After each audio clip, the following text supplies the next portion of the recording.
Hey everyone, this is Trumpetman with day 2, draft 1 of the Arena Open for Kaldheim. So we made day 1, nice little 7-0 run, and now we're going to be doing our draft. And so there's up to 4 rounds. Um, and actually, there are 4 rounds. So we're going to get to play 4 rounds no matter what. But to make the second draft, we need to either win all 4 rounds or we can give 1 loss. But if we give the 1 loss, then we can't lose any in the second draft. So really, obviously, we're looking to 4-0. My strategy going into this is to start with probably the Naya colors because those lend the most flexibility in terms of getting into a really good snow deck or a really good aggro decks. I think those are the best place to be, or also blue-red giants. I'm going away from black cards if possible, though if like green black elves is super open, I would go for that too. But if we look at this pack, I think the rare here is definitely just worth taking.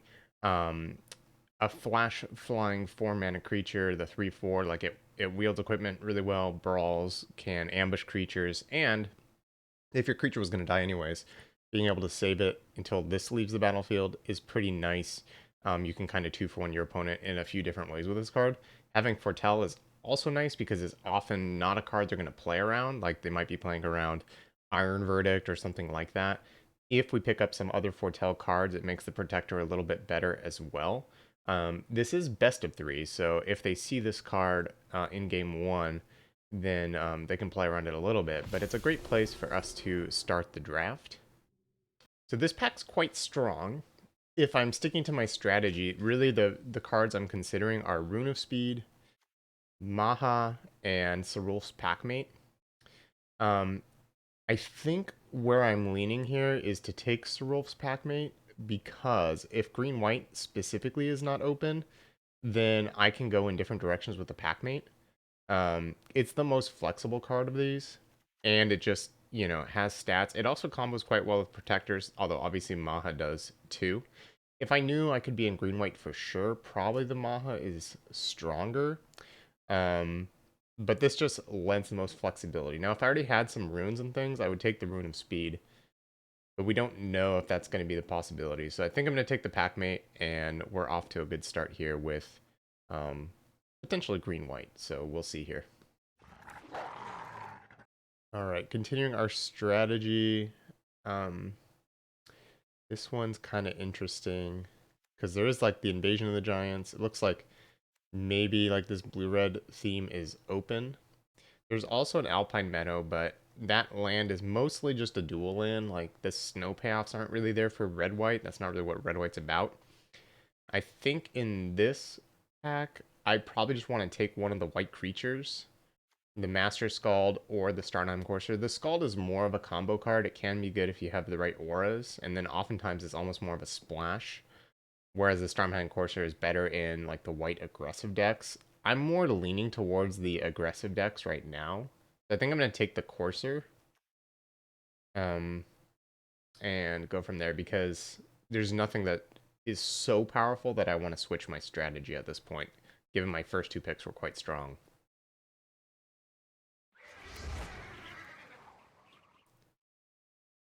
And this is really nice to see because the best cards are white here.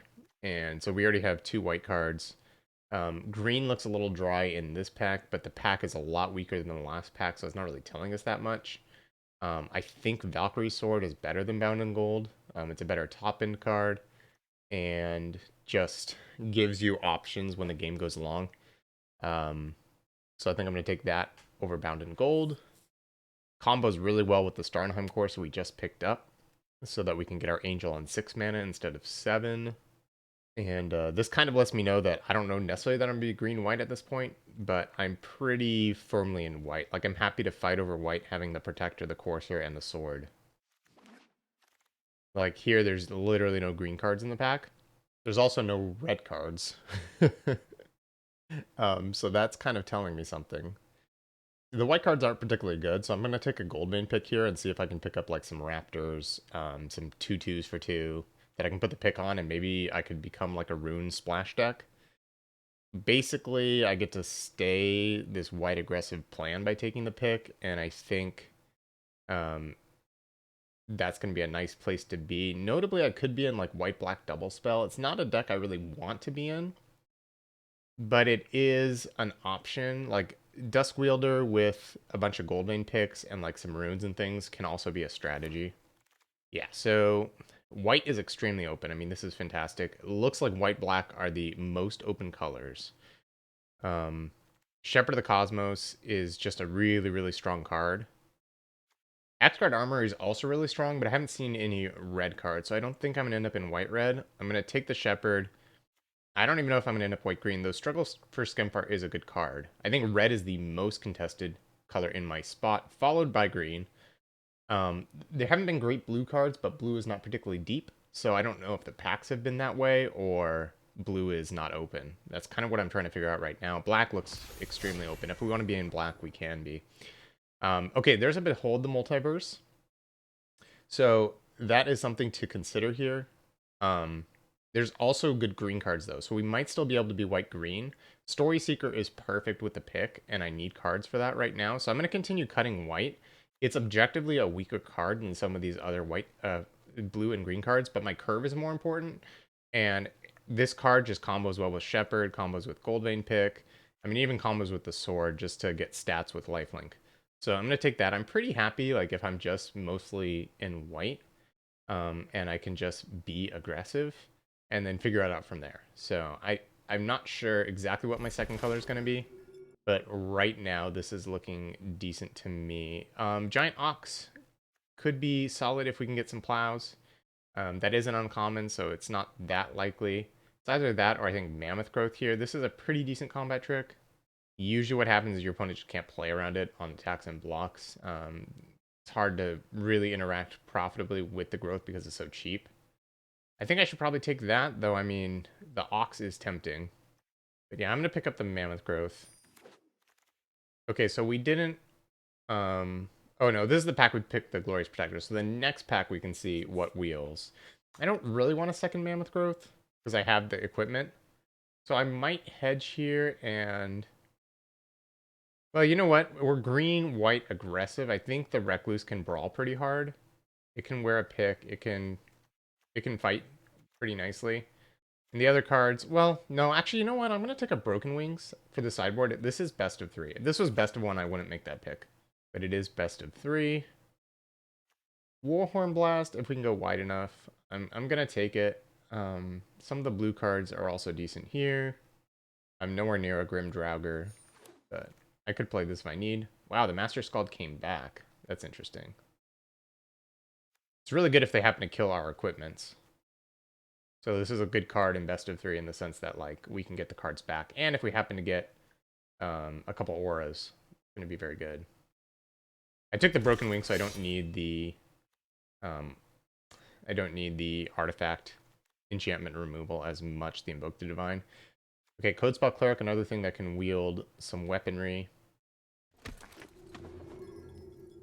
So right now, yeah, we're pretty solid in white. I can still easily switch into a different color.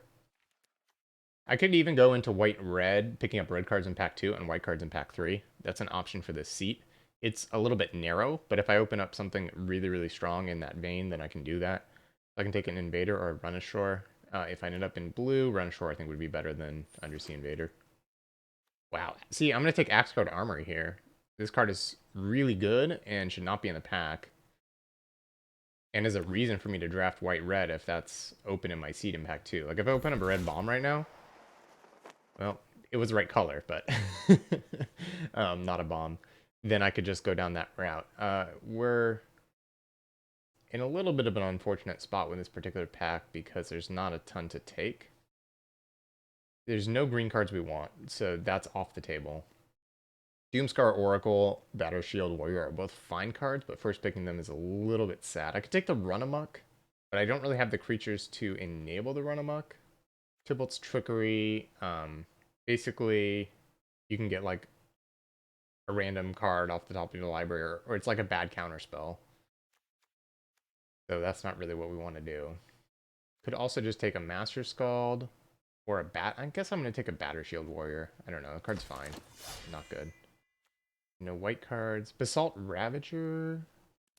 I have 3 clerics and 3 warriors right now. It's the best card in the pack. There's also Rune of Speed. That's really good with my equipments. And I could splash it off a pick. Well, I could splash both of these off of a pick. I don't actually know which is better. I don't really have much removal, so I think maybe the Ravager is better than the Rune of Speed right now. I think this pick is kind of close. The Ravager's a little better with the Glorious Protector. The first Bound in Gold has a lot of value because of Axe Card Armory. But I could take a red card over this and try to use that. I could also, I'm probably going to wield the Spectral Steel, which is another aura I can get off of Axe Card Armory. Not a great card, but it is good the more lifelinkers you have, and to bring back your equipment or Bound in Gold if they fall off.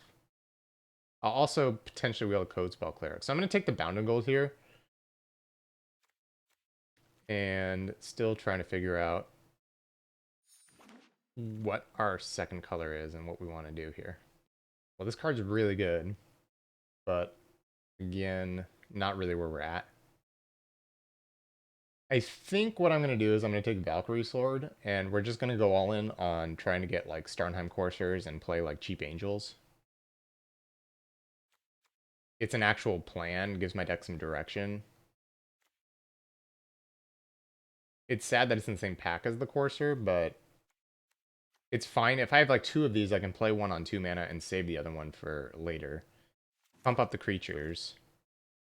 It's just going to do enough. Now I'm going to take the Black Rune because I have... Like, it's really good with Goldmane pick because it's cheap to move. And I happen to have the pick so I could splash it. And we might be able to get some more runes. The problem is with the red rune, I had to pick it so early that the Ravager was also in the pack. I do like that the runes are cheap for the Shepherd of the Cosmos. If like I can put them on a creature and then bring it back and put them on equipment. White, blue pathway. Agumon, pretty sick with Rune Immortality. Or I could take Struggle for Skemfar. I think I like the mob here just because we have the combo.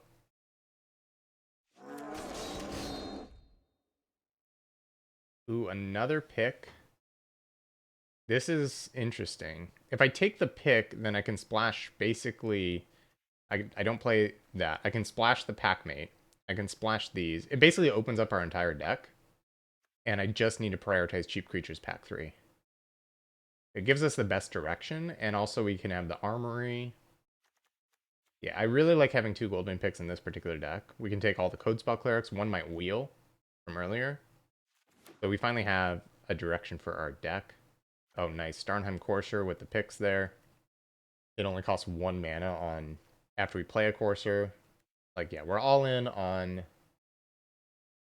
cheating out these equipments. And I'm really happy about this because I had no direction beforehand, which was really starting to get kind of scary. Funeral Longboat is decent if I get enough creatures. The problem with the Longboat is... I think I'm going to take a Trickery for the board, because I'm not going to play a Longboat in this deck. It's decent, but I already have so many non-creature slots that I don't think it's going to get there. Giant Ox is actually fine here, because we can hold the fort, and sometimes if they have no creatures, it can wear a pick.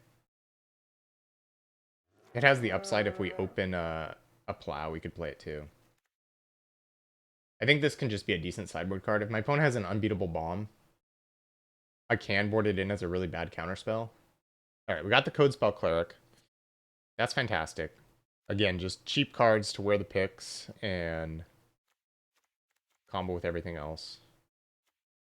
Raven Hulk is quite nice too, but I'm all about cheap cards at the moment. Seize the Spoils, we can ditch a Rune Immortality if we need to. We're not a Warhorn Blast deck. Scorn Effigy I don't think is particularly playable, but we could play it just as a body if we need to. So I don't think we can play Blood on the Snow, and also it's not even that good without snow. So the choice is really between Shepherd of the Cosmos and Rune Crown. I already have 1 rune, and it's a very good combo. Oh, there's also a Squash. I don't have any giants. No, I have 1 giant right now. I think I'm going to take the Crown and try to wield a Shepherd. and hope to pick up runes aggressively. I did already pass 2 red runes, but I think just being able to find the black rune and give like the Hoggy Mob, like I could just build a Hoggy Mob combo deck basically. I almost didn't click in time. That was scary. I was talking so long about my plan, I almost didn't enact it. Yeah. I don't actually have that many things to return with the Shepherd, but I do think if I take it here and I can pick up like a Story Seeker or something, it's going to be quite good. And with 2 of these, I can just put the Rune Immortality on a Code Spell Clear, trade it off, get the rune back, and go from there. I do want the Hoggy Mob back. I think it's like really good in my deck, but I'm going to take the higher upside card here. There's another Goldmane pick, but there's also a Battlefield Raptor. I need to take it right now because I have 2 Goldmane picks. So we need to get that in action. Alright, so our choice here, I mean, there's a Rune of Flight. We'd probably take that just because we have the Rune Crown. If we've already played the Rune Immortality, we can give things flying. There's also a Tormentor's Helm, but I have a lot of equipment already. So I think the Rune of Flight is way more important. It's not exactly... It's probably... I mean, it is the worst rune we could pick up right now, but it's still a rune. So I think I just have to take basically any runes I see. Oh, nice. Story Seeker. We're doing it. Just want those 2 drops. If I can get a couple more of those, I can cut the Giant Ox. That would be a big improvement in our deck. We have a lot of creatures and equipment. So, I mean, actually, I could cut it right now. I have 16 creatures plus 2 Valkyrie Swords. That's a lot of creatures, especially for this format. I can probably cut some of the worst ones, like these. Now we're at 14 creatures with 2 Valkyrie Swords, 23 playables. This deck looks quite good. It's a little light on removal, but it has some pretty good combos. We have 5 Clerics to go with our Basalt Ravager. So it'll probably kill like an X2, sometimes an X3 if I'm lucky. Redguard's Stronghold is pretty good because I can play Packmate off of it, and I have the 2 Goldmane picks to be able to splash the activation. The rare combos with creature types, we have nothing there. We can sacrifice something and bring it back as an Angel Warrior. Wings of the Cosmos is a decent combat trick. It's pretty underrated, but it doesn't go... Like, we're trying to do the equipment plan, not the pump up your creature with combat tricks plan. I think God's Hall Guardian is a decent sideboard card. If our opponents are bringing a lot of, like, ways to kill our small things, just bringing a 3/6 is pretty huge. But I don't think I'm going to play it main. There's a Tormentor's Helm. There's an Invoke the Divine. That one's pretty decent. For the Armory, I could also take a Valor of the Worthy. No, I have all these runes. I don't need to do that. I think I'm going to take Invoke the Divine. I think Tormentor's Helm is not where I'm at. Master Scald. I don't have any... well, it's kind of close. I guess I could take the Master Scald over the Goldmaw Champion. Although Goldmaw Champion, Goldmane pick, Boasting is quite good. Yeah, I don't need that many Master Scalds. I don't have that many combos with it. And I don't have that many cheap creatures, so I think getting this into my deck is good. Probably not going to play a bunch of Giant Oxes, but they could come in out of the sideboard if I need to. If anything, I'm more likely to board in the Master Scalds when my opponents board in a lot of removal for my equipments. Like if I just played that...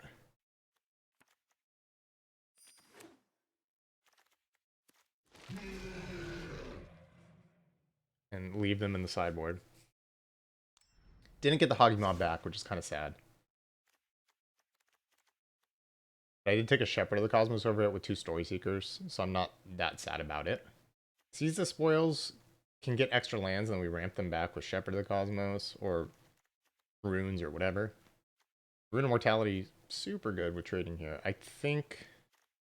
I mean, I could play 1 Swamp and 1 Island, but I think it's just wrong to do so. Because we have 2 picks, plus the Seize the Spoils, plus the Rune Crown. So it's kind of already, like, in a way, 4 sources to be able to cast these cards. And my mana is going to be already a little bit iffy. Like, we need 9 white sources for sure. 9 for 2? Do I even want a forest? Being able to cast Packmate sometimes is nice. And it can help me activate the stronghold. These code spell clerics are not the best, because they don't really combo with the shepherd. I mean, they come back, their bodies. But most of my 2-drops, I'm not going to play the code spell cleric second. But that being said, I still think they're good.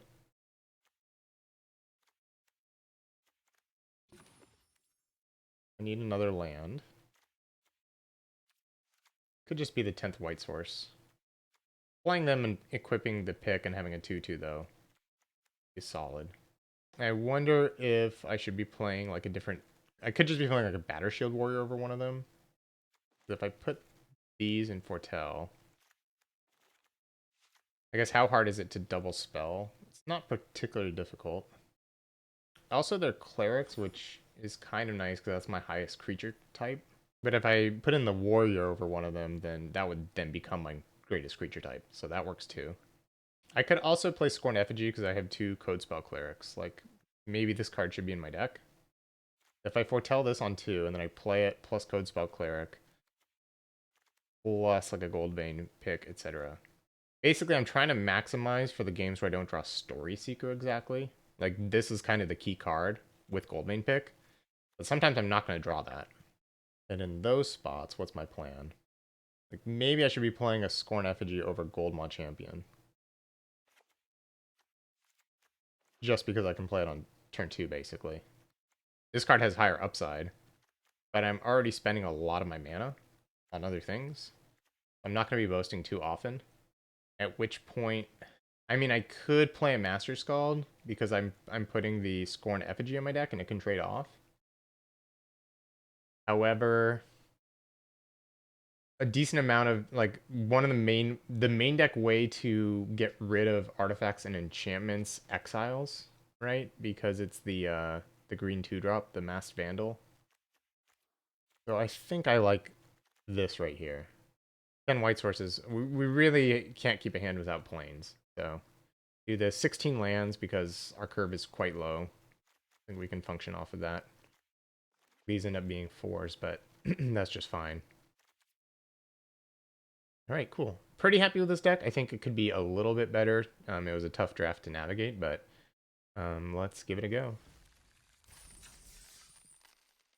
All right, on the play. Nice. So what we can do here, keep, and then turn 2, play Raptor plus Code Spell Cleric, put the counter on the Raptor. Then after that, we can pretty much Valkyrie Sword. I think that's better than turn 1 Raptor, turn 2 Sword, turn 3 Equip. Because we're going to have the permanent bonus later as well. Though if I do this and play this turn 2, turn 3 Equip, turn 4 Bound in Gold plus Code Spell Cleric. The problem with that line is it kind of forces me to Bound in Gold maybe before I want to. Ooh, so they played... Okay, so they don't have the 2 damage spell because it instantly occurred on Arena. If they had put a stop, I would have actually put the counter on the Code Spell Cleric to play around the shock, the frostbite. I'm gonna play this. I'm not anywhere near 7 mana. Then we have the Bound in Gold to keep attacking. They could have Demon Bolt, but actually what we're gonna do is play Goldmane pick. Well, no, I'm not gonna Goldmane pick here because I don't need the treasure. They probably have a Demon Bolt, is my guess. I'm going to put the sword on the Code Spell Cleric here. Because the fact they didn't play this, or it's a struggle for Skemfar, and they're waiting to play a creature. But Demon Bolt seemed the most likely.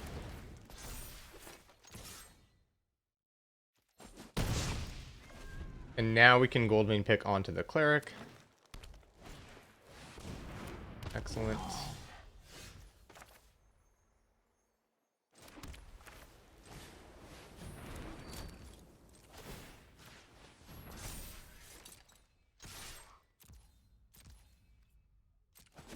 And then I'm actually gonna just play the Scorned Effigy here, I think. Because I can bound and gold their next creature.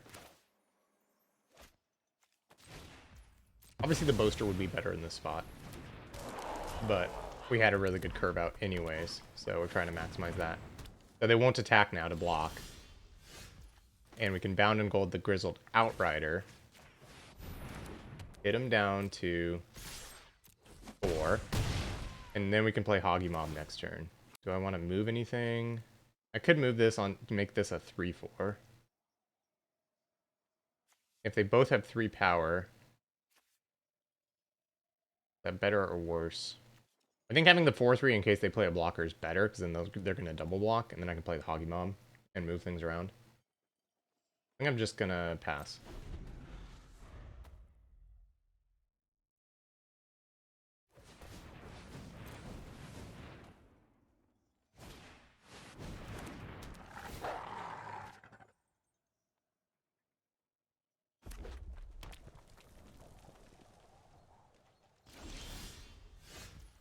I am a little worried about Mass Vandal specifically. Like, if I trade here, then I think it might just be better to play Shepherd and return the Battlefield Raptor and pass. That way they can't trade off this turn. Which means they can't get rid of our equipment, and then we can turn our Battlefield Raptor into a 4-power creature if we need to.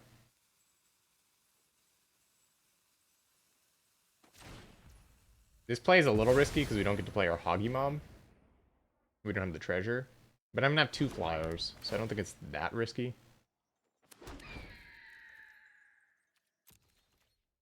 Okay, they do have Frostbite in their deck. They just didn't have it at the beginning of the game, so we need to remember that for next game. They attack me. Their deck's really good. Evasion is the key, for sure. Non-angel, huh? Kind of awkward. Anyways, I can just move the Goldvein Pick and attack for 4. Alright. So we want to go under them, but we also need to watch out for shenanigans. I wonder if I should be playing like Giant Oxes and God's Hold Guardian on the draw. I imagine they're going to board in Broken Wings if they have it. I don't know if the Codespell Clerics are actually that good against them on the draw. I think they're going to be able to just blank them too easily. So I'm going to have to play a little bit of a longer game, I think. And so because of that, I kind of want to just play like Ox Flyer Control post board. Which is kind of funny. Which means the Scorn Effigy gets a lot worse. Probably board in the Master Scald and the God's Hall Guardian. What are my creature counts like? My most is Dwarf and Warrior. And do I want to cut anything if that's the case? Maybe I cut a Goldvein Pick. I have 1, 2, 3 flyers. 4 flyers. I don't know what the last cut is. Could just be Seize the Spoils also. No, I think that's really good with the runes. I mean, I only have 4 red sources, but still. I think it's solid. Maybe only play 1 Ox. They're often have a Pac-Man on 2, though. So, like, it's not going to be able to attack through with the pick. I guess, actually, maybe just cut... Yeah, I think just cut 1 Ox. I'm going to have other things to do. Although, no, it's gonna let me enable my game plan. I'm just not going to play the 3/6. Because I'm trying to win in the air. Like, it's kind of weird to board in the Ox. But I think my opponent really can't attack past it. And so if I have time to just peck in the air and block with an 0/6, I think that's a good strategy.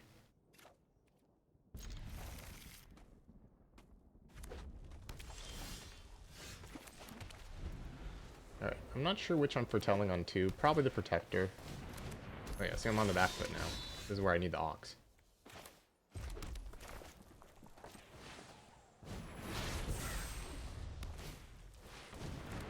They are attacking. I guess I just have to try and block here. There's the Ox, nice. Just Protector. If they have Demon Bolt exactly, it's obviously a huge disaster. But I have to try. If they give something haste first. Alright, we're going to try to get it. I think I'm going to block the 3/2. If they have Mammoth Growth, it doesn't matter what... Basically, it doesn't matter which one I block if they have a trick, but I'd rather eat the 3/2, so...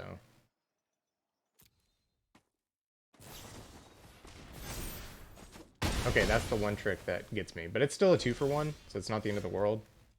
Do this, and... Foretell. Giant Ox on Ox duty. Alright, we do need...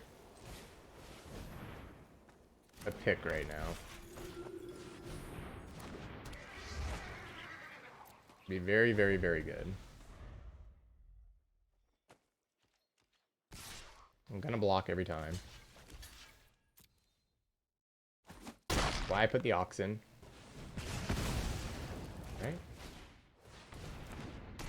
Okay, I can't beat this Ox. Well, hopefully I draw my Angel to bring the Ox back.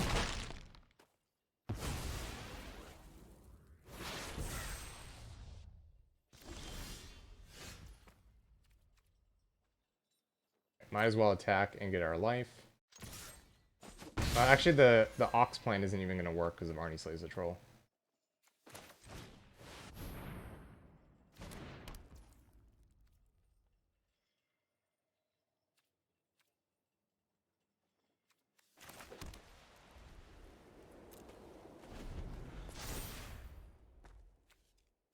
Pretty good draw they have here.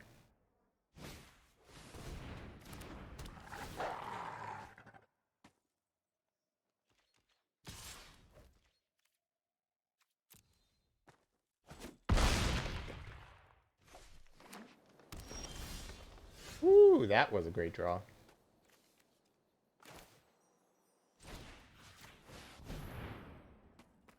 Okay, we're back on drawing our flyer plan, aren't we?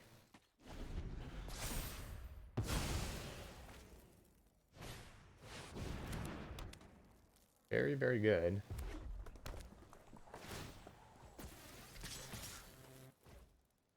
If I block the Packmate, they can ping this, so I just have to block here. So they're getting attacked with Packmate is pretty brutal. Pretty good Hoggy Mob. But there's our pick. And then I can Packmate, so really good draw.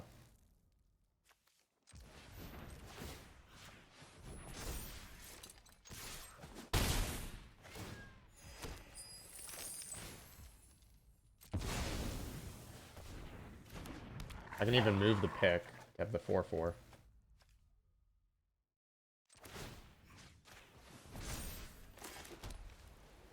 And unless they draw like Demon Bolt, we're in business. That's a problem.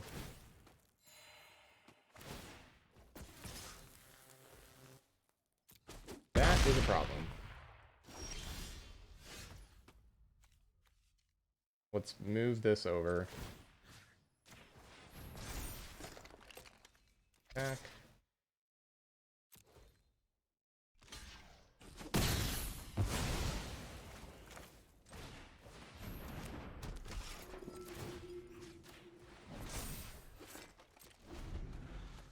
We need to draw our Angel, I think, pretty much exactly. I mean, their deck's great. It's just all giant threats. I just have to block, I think. Wow, they didn't draw Demon Bolt on this turn. Okay, that one I might be able to beat. Battlefield Raptor. Yep. Okay, I need them to draw a couple lands. That way our pick can do some pick action here. And maybe we can win from there. Nope, nope, nope. As soon as they hovered over my creature, it did not look good. I need Angel right now. Nope, that's it. Okay, well, that was pretty thorough stomping. I will say the Ox plan was nice. So on the play, I can bring in the Guardian instead of one of the Oxes because I want to be aggressive. They do have Lindworm, and they also have ways to pump up their 5/5, so I think on the play I probably don't want the Ox. Maybe I'll just bring in Goldmaw Champion so I can attack. I think the Codespell Clerics are a little understated for that. I mean, that game also was unfortunate. I had Rune of Flight stuck in my hand the entire game, and I had no way to... Like, I can never punch through. So maybe this was a bad card on the draw. Mammoth Growth is also solid, with my Story Seekers to keep attacking. 15 creatures. I wonder if I should be playing a Mammoth Growth.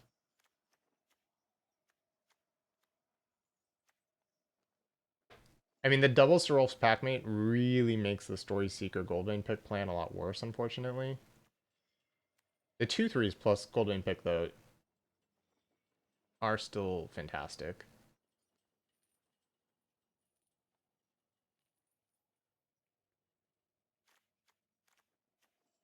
I think like evasion is how we win. I think the Rune of Flight is still good. So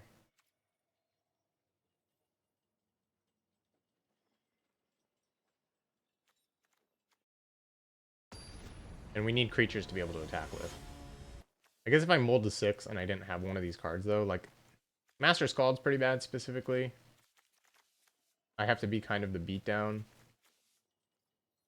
I don't have Story Seeker in this hand or a 1-drop or the pick. I think this is a mulligan, even though it looks like I can maybe keep it. I think this hand is going to be much better. I kind of think I should just get rid of Bound and Gold. Seize the Spoils, helps us get rid of extra lands, and also gets us close to Valkyrie Sword anyways. I only have 4 red sources in the deck, but I do have the Goldvein pick. I guess the Goldvein pick helps us... Well, okay, here, the Axguard Armory can find the sword later. Actually, no, the Axguard Armory can find the Bound and Gold later. Because I only have this. This is my only aura in the deck. So I think, actually, we want to put that on the bottom to search it up with the Armory. As long as we can get a creature to go through, which is obviously not guaranteed at this point. I think they are on 5, but they do have 2 Serolf's Packmates, so they can mulligan pretty well in that deck. Need a mountain pretty desperately.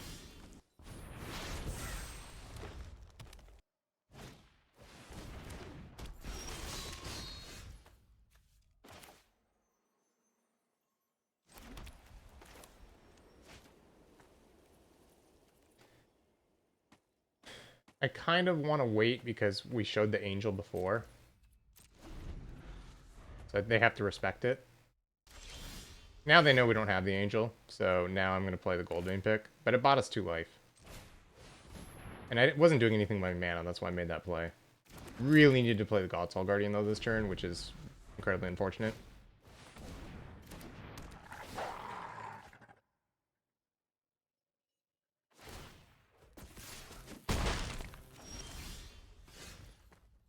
Oh, not like this. To be fair, our opening hand only had 2 lands and would have had probably the same problem. I also put Bound and Gold on the bottom, which could be saving me life right now. It's pretty awkward. Oh yeah, we're just getting slammed. On the bright side, there's a 3/6. Might be too late though. I've already taken 5 damage. Hopefully the 2 life I gained on turn 4 matters. I think I just have to block. They could have Demon Bolt, but I don't really have an option.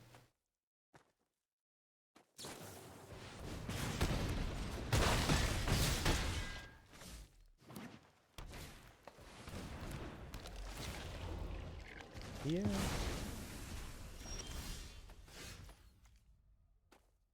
Alright, well, we are dead. That's unfortunate. Just drew too much equipment, didn't draw a red source. So I mean that is the danger of this deck where I'm relying on pick. I don't have quite enough 1 and 2 drops. And I had to board out my Code Spell Clerics because it was this matchup specifically, red-green, where all their creatures outsize it, so they couldn't get through with a pick. So I'm hoping that was just that particular matchup. Like, I think our deck is still pretty good. Like I said, I think if we had a couple more 2s, like some Beskar Shieldmates rather than Code Spell Clerics, but that's not how the draft went. So, you know, we did the best we could. But that might have been one of the harder matchups, I think. Because all their creatures just outsized everything with ours. Plus our awkward draws. So, what we'll do is we will keep on going. I liked our Oxplan game too. It almost got there. Just didn't quite get there. We were in top deck mode, unfortunately, at the end. All right, so let's head on over to our next match and hopefully 3-0 from here.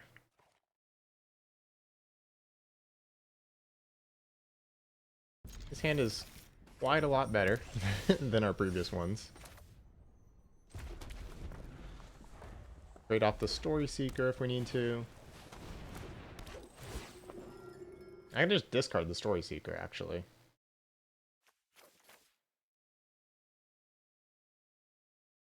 Because then next turn I can foretell the Shepherd into Courser into return the Story Seeker. So. Boy, I wish I already had that to discard. Well, you know what? Maybe they'll play another Elder Fang Disciple.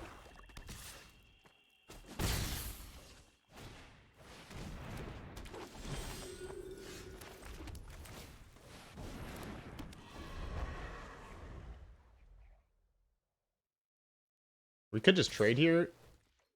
It's decent to trade because they're red-black aggro, but on top of that, our Shepherd might get more value.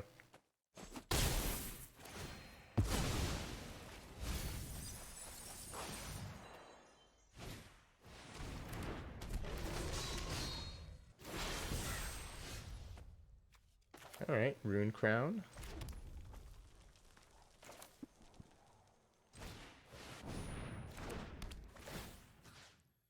Okay, I think we just return the Story Seeker.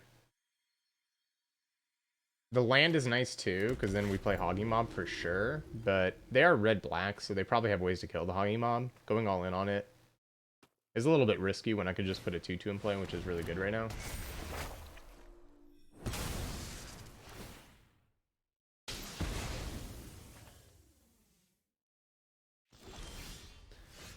And they're going to make us discard. So we can discard the rune and bring the rune back. So we'll just go ahead and kill their 2-1.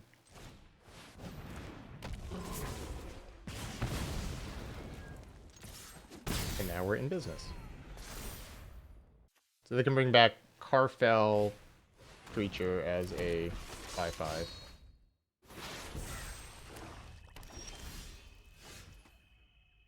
I think we're just supposed to play this.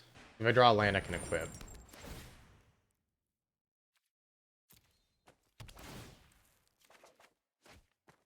Maybe I was supposed to bring back a land all those years ago.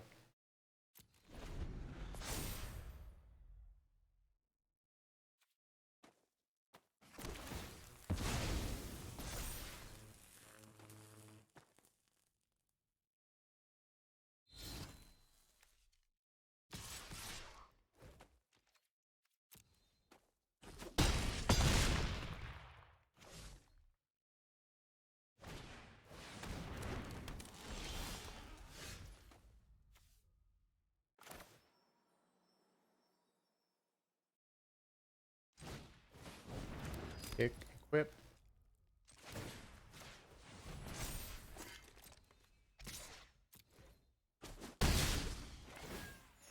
And then I can move it to the Ravager to block. And then we can finally start using our Rune Crown.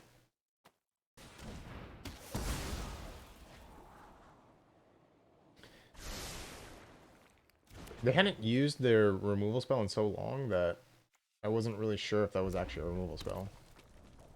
Okay.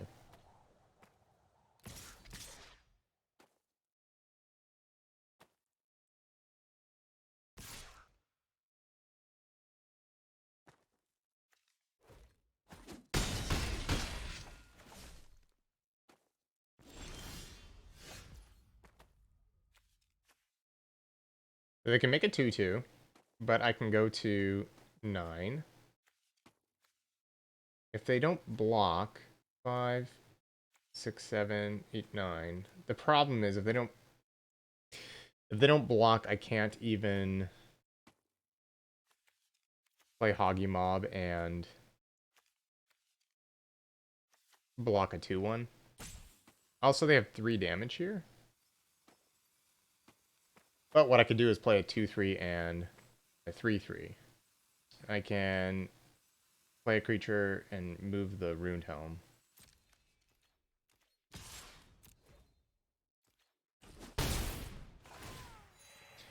Now what I can do is play this to chump. Play this to block. If I go to 9, this doesn't even work.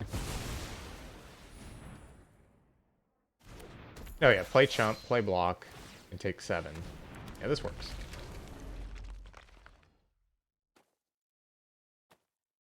Difficult, but it works. So we have to block here, I think. I just want to make sure I gain life. If I go to 4, I think they can overwhelm me too easily. So I have the Story Seeker, so it's possible to live.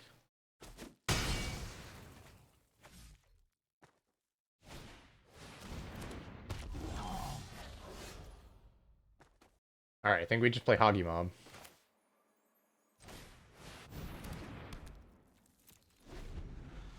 And kill it. Double block this.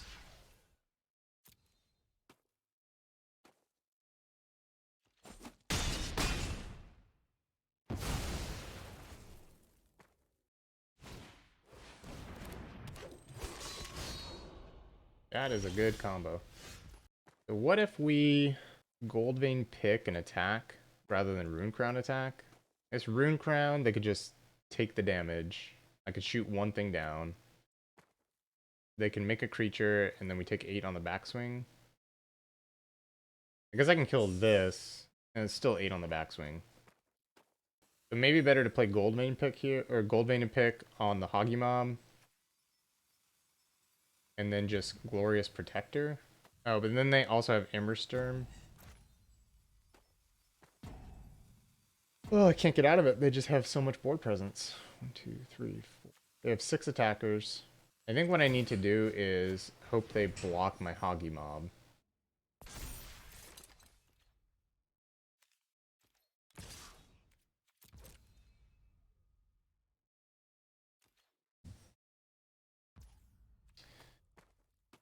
Yep.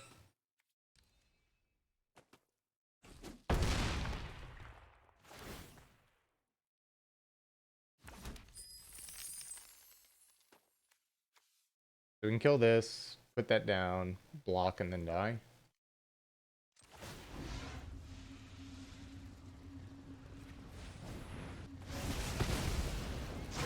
I mean, maybe they can mess up somehow.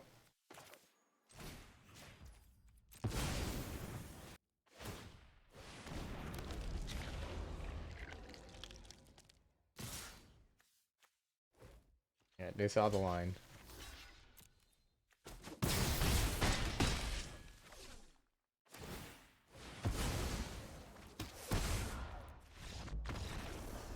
Whew. We are getting pretty beat down today, aren't we? Again, that game was kind of close. Like, I just needed to turn the corner. Took me too long to get the Hoggy Mob down. I brought back the Story Seeker instead of putting the Hoggy Mob. Like, if I just got this in play earlier to set up the combo, that might have actually been better. Invoke the Divine. They have that artifact. They also care about dealing damage, so the 4 life is good. And I think they probably have some number of Tormentor's Home in their deck. It would be my guess. So I think this is going to be a good card to board in. I think on the play, I'd rather just have the Goldmaw Champion. I think this is like too slow for what we're doing. Is 1/3 good versus their deck? I'd have to change my mana base a little bit. Maybe it is. Maybe having another 2-drop could be good. Maybe instead of the Goldmaw Champion. Oops, that's not the one I want.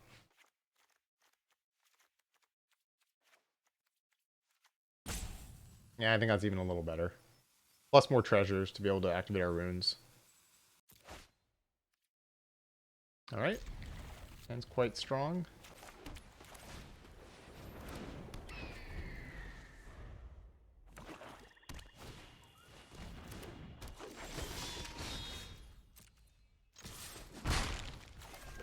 Yeah, I mean, the 1/3 is good here, for sure. They can attack and gain the life back, but it costs them mana to do so. I think the attack was still good.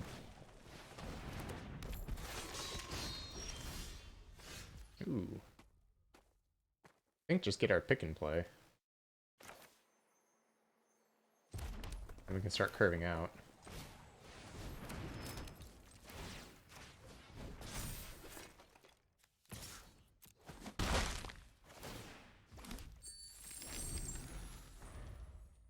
Glorious Protector just coming down as a 3/4 is going to be a big deal.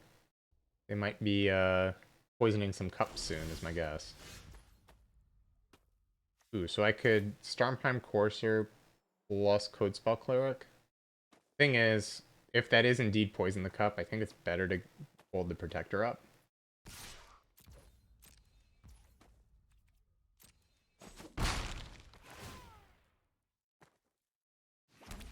Or it could be Demon Bolt, but also what I could do is I could just play Courser and put the counter on the Courser.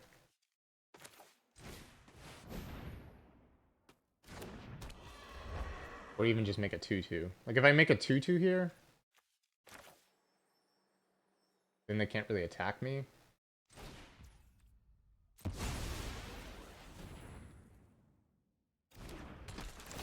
But I think I like just making this on blocks, anyways. And then we'll get our Glorious Protector into play next turn. Plus, we have the X-Guard Armory. I mean, we've deployed our hand. I guess if we get Elderfang Disciple, this plays pretty bad. Like that plus Poison Cup would be a problem. But even if that happened, I'm pretty close to just making an Angel off the X-Guard Armory. Attacking. Why this one and not this one? Maybe they have Shock? And they want me to block with Starnheim Courser? Maybe I should just block with Vault Robber.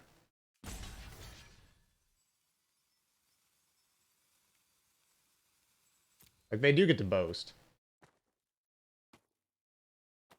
But also, this is my least important creature, so I mean, if I do it that way.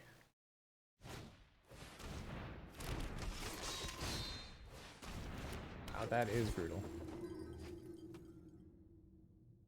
But like I said, we're pretty close at this point to just winning in the air anyways. So it's not really that big a deal.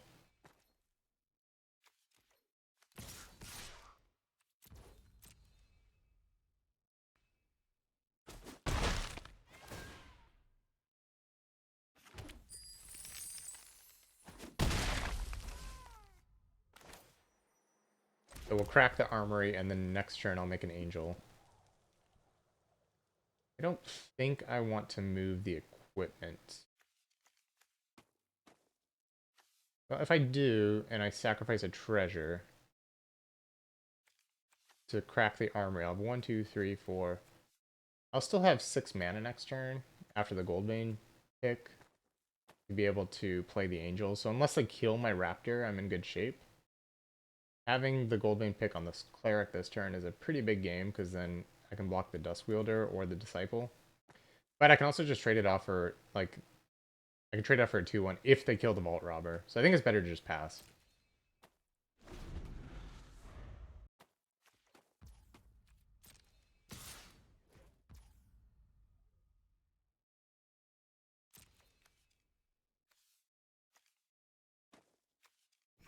Make the same block because this is holding off so many 2/1s.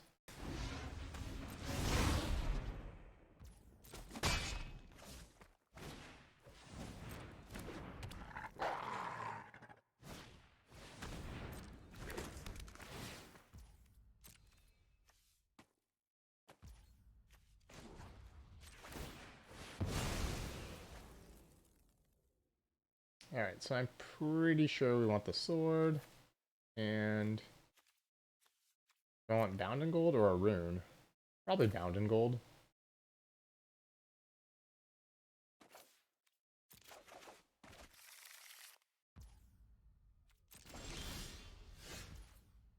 Alright, so attack my 2 flyers.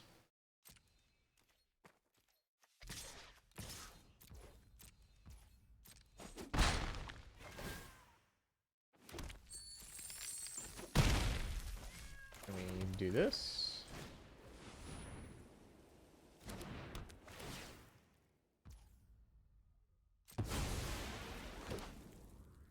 Do I care about Driver's Helm? Not really. I mean, I can bound and gold it. But if they use the Cairn this turn to make me discard my card, I'm winning anyways. I should probably just hold this. I already have a 6/5 in play.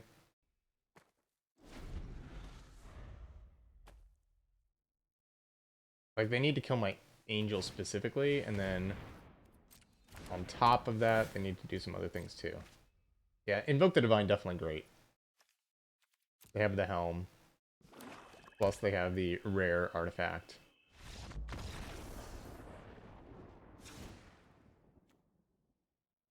Do I want Oxen? I don't think so because they have 0 power and they care about boasting, but I do think I want the Scorned Effigy because it comes down early to block.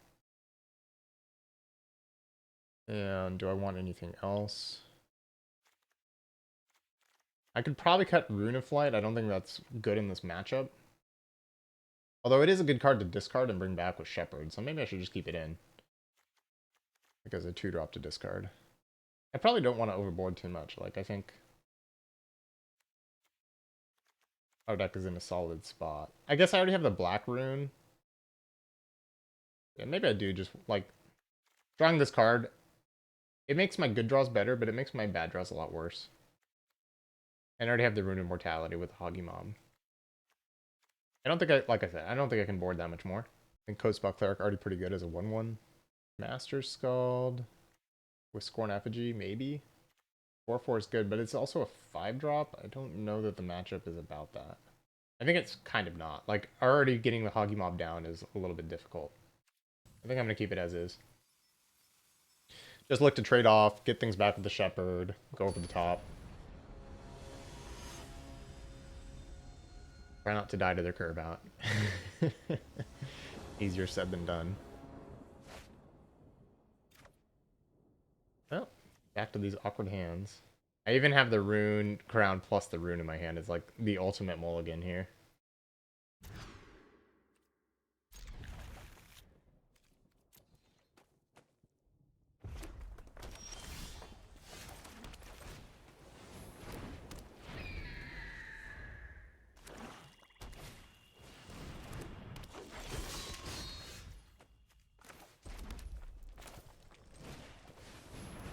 We can Goldbane pick next turn, which will be nice.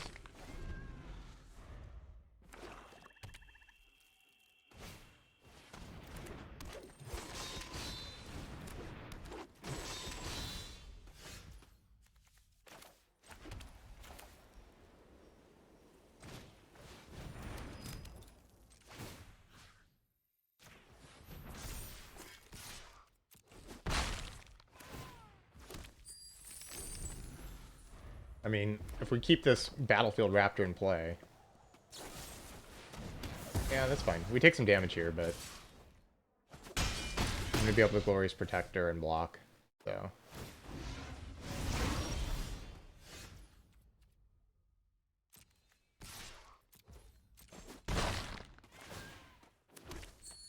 And I think I want to play around Sorcery Speed Removal. And next turn I get the Valkyrie Sword, so... Unless they have instant speed removal here.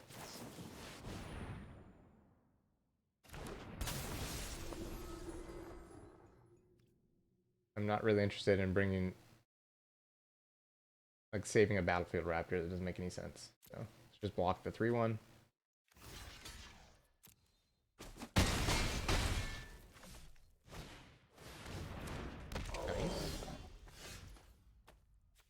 So I can even attack, and then play this and move the equipment to make this a 4/5.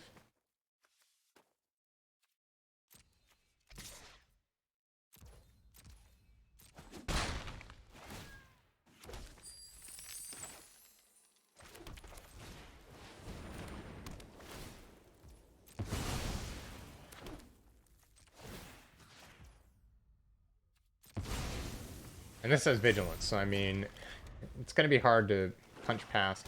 Maybe I should have threatened... Ooh, that sucks.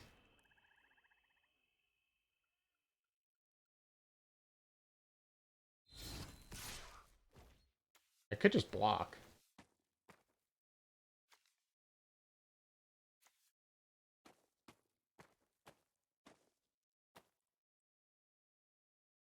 But then if they kill my Angel Warrior, it's kind of bad. If I attack with the Warrior next turn, hit him down to 7. If they kill it, what's my plan? 6.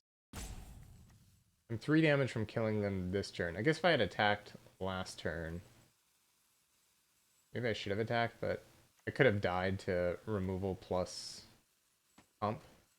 If I block here, I play around Run Amok. I don't know how they're going to kill an Angel. They already used their Poison the Cup.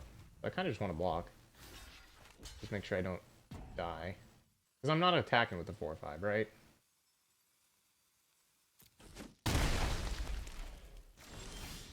And I think that's the easiest way for me to lose. He's getting out aggroed.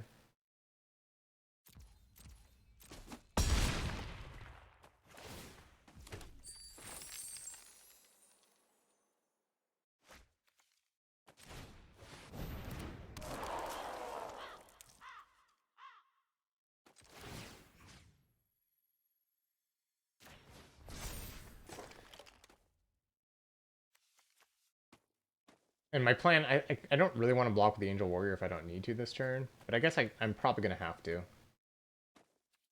I think the one turn I probably wasn't aggressive enough. Honestly. If they attack with everything, Dusk Wielder brings them up to 8. So I have to make sure I keep my creatures alive. I can throw Scorn Effigy away. But I likely just have to block with the Angel. If they attack all, Battlefield Raptor blocks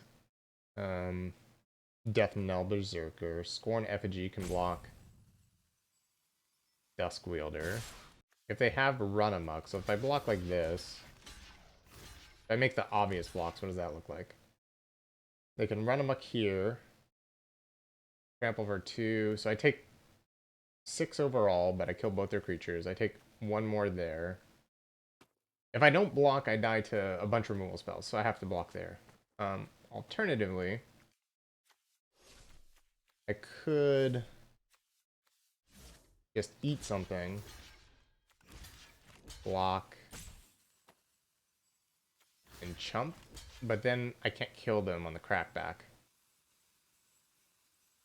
Like if they run amok the Dusk Wielder, I could not lose the Angel and I could block like this though. If they run amok here, it would be 7, trample for 4. I'd go to 1. This plays kind of bad to Demon Bolt specifically. They just let it happen, Demon Bolt this, and then I'm massively wrecked. No, I think the original block is best. Like, it's pretty hard to play around, like, Run Amok Demon Bolt split card there, and I can't play around both optimally, but I think it probably was a mistake. I probably was supposed to attack with my 4/5 Flying Angel the previous turn, though Harfell Kennelmaster was really the perfect card to push the damage in that spot. And I could have taken 5, but they have a lot of burst damage in red-black, so I was just worried about it. I'm not sure if we played those last few turns optimally, but hey, we got the win, so let's try to get 2 more. And interesting match. Okay, on the play, nice to win the die roll there. And definitely keep. Don't want to play pick on 2, but I will if I don't draw anything else.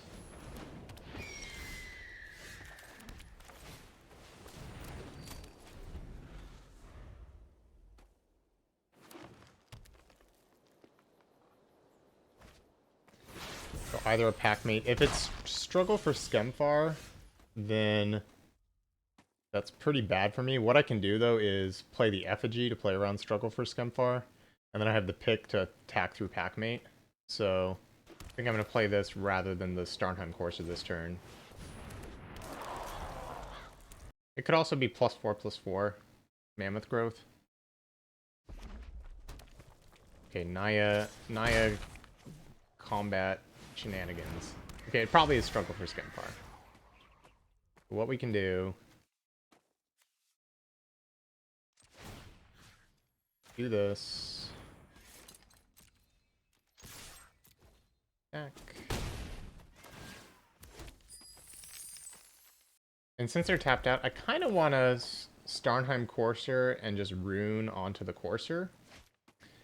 It allows me to play around Struggle for Skemfar, and then if this ever dies, I can bring it back with two of my Angels, plus I draw the card immediately.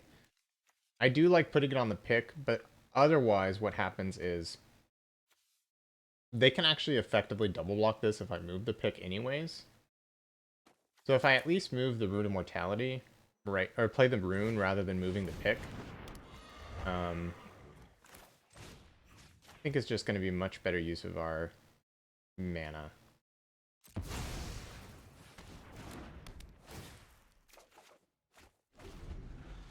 Now it is a little awkward because I can't Bredegard Stronghold right now. But I think it plays around their cards the best. I'll take two for sure.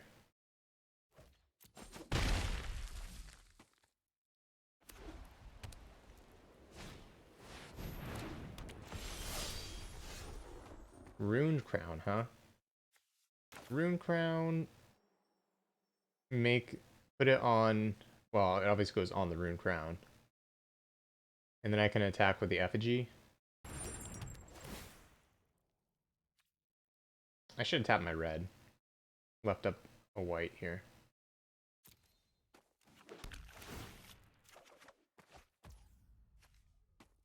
If I do that, and then I can play Story Seeker, although Story Seeker kind of gets blown out by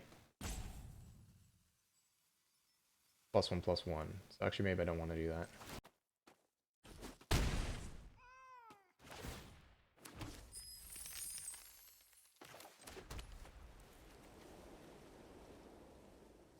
I think I'm just going to move the pick over.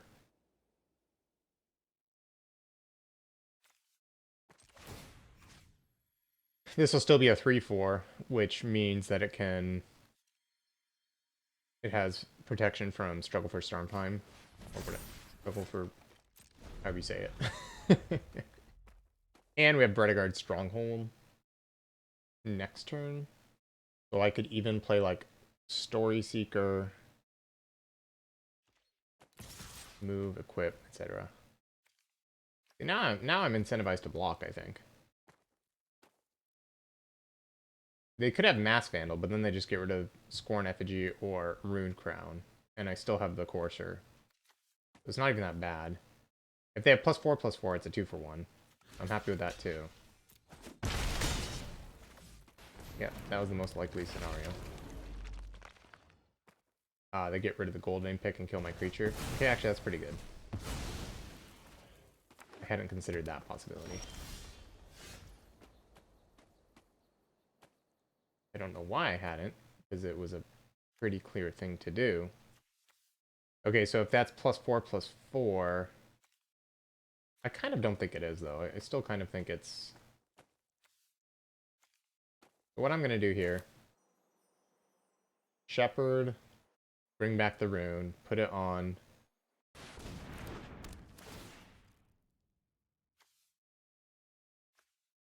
on the Rune Crown. And attack.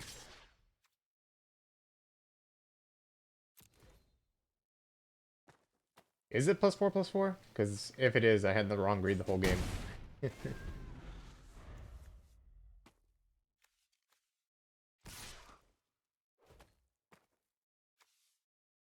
Alright, this time I'm not going to block. I have Vertigard Stronghold, so... Ooh, a Lindworm. Pump both.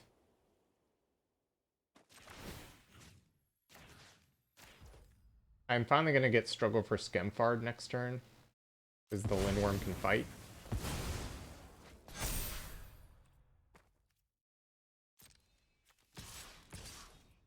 Well, more like, well, yeah, the Lindworm can fight, but I can Bound and Gold it. And I can Battlefield Raptor.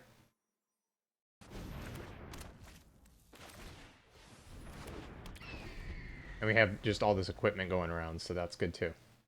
I think it's finally time for the Struggle for Skemfar right here. But probably with the Lindworm. But that's fine because it's locked down. So at least I'm not getting completely wrecked. I guess if they fought it on the Death Touch creature and then had a Mass Vandal, that would be a pretty big blowout.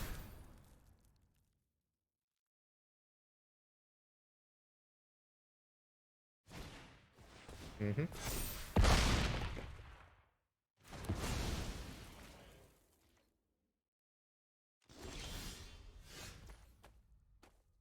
So this could trade for both of those with Death Touch, or I can move it to the Raptor. I think it is better to just attack and trade for 2 creatures, though. Then I can Story Seeker equip.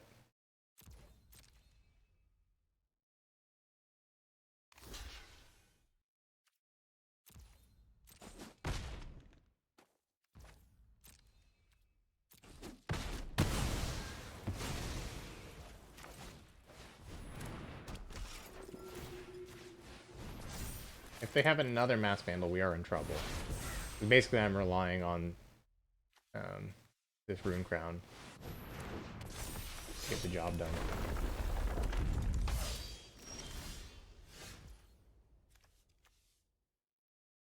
I don't really want to trade with their Valkyrie. I'd rather just deal them 2. Flying, Death Touch, First Strike.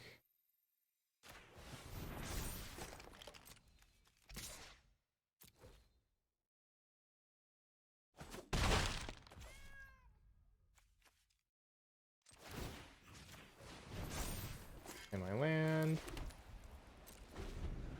This packmate's super awkward. It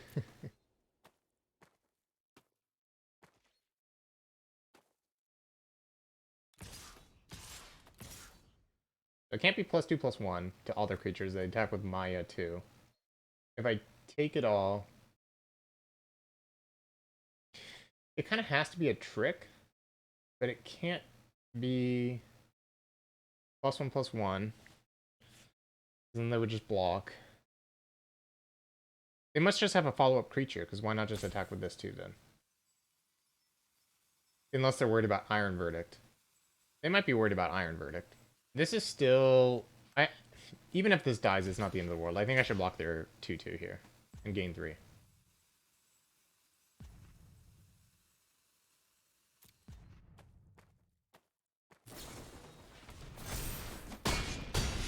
Oh, I guess they were worried about this dying to Death Touch specifically. But that's okay.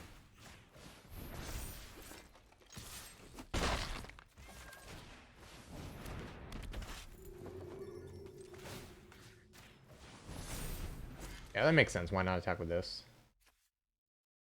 It's possible I should have just not blocked last turn. I'm not going to block right now. If they have another fight spell, then those just trade. They could have +1/+3, untap, and flying. But then they have to block the Story Seeker anyway, so I should just attack with both. Unless they have like an Evoke the Divine, in which case I get completely blown out. Then at least I still have the Gold Champion too. I'm just going to attack with both. Yep. I mean, still forced to trade there. Get 2 for 1. We gain some life.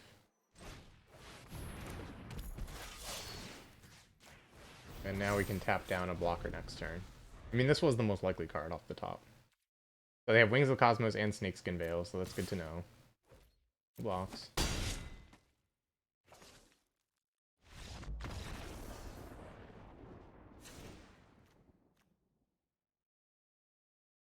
Alright.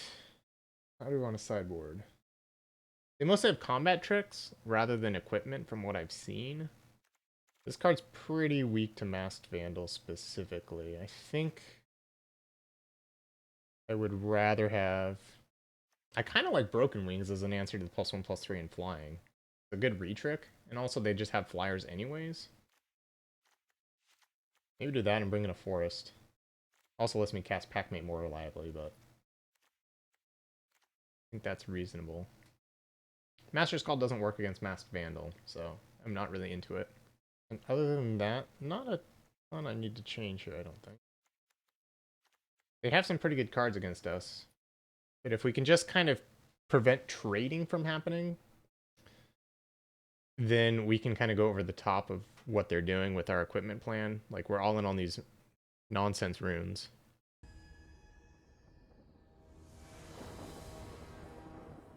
Double code spell cleric, making a 2/2 and a 1/1 is fine. I think I'm going to keep this.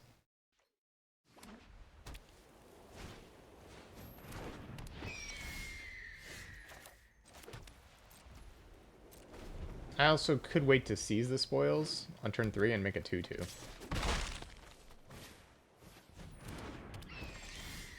But then we use our seize the spoil treasure. So it's probably better to just make a 2/2 here. That way they can't... It holds off the battlefield raptors. And I have extra mana to get rid of with the seize the spoils anyways. To do this. They kind of can't attack with these. Well, they can trade 2 for 3, but...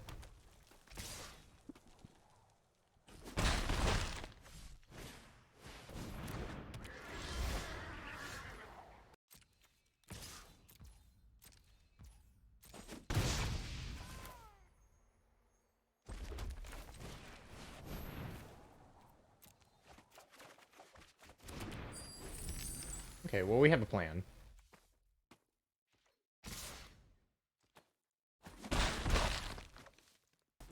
Okay, they have a combat trick, I think, because they had a pause. So that's good to know. Back for 2. And now we get to Glorious Protector. And both of their tricks so far give +1 power. So I'm just going to use this to block.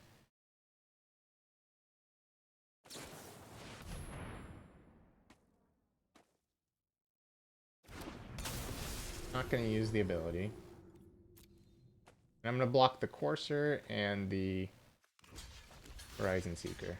If they have Snakeskin Veil, this works. If they have +1/+3, they can save their creature, but I can't prevent that either way.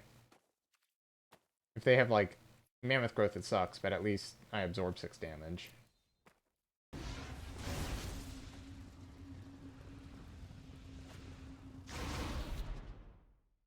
+1/+3. Alright. That's fine. We're going to start playing some Angels, so I think we just want to block here. Because next turn I can make a Valkyrie Sword Angel. I think I would actually block the Horizon Seeker if they attacked. They don't. I think let's attack and make...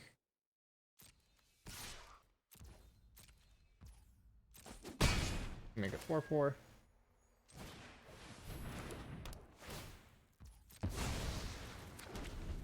Or sorry, well, a 6/5, but a 4/4 plus this.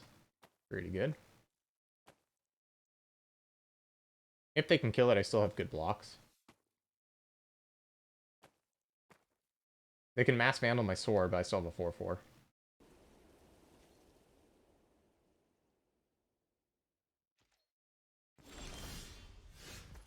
Alright. So, attack, play Hagimon.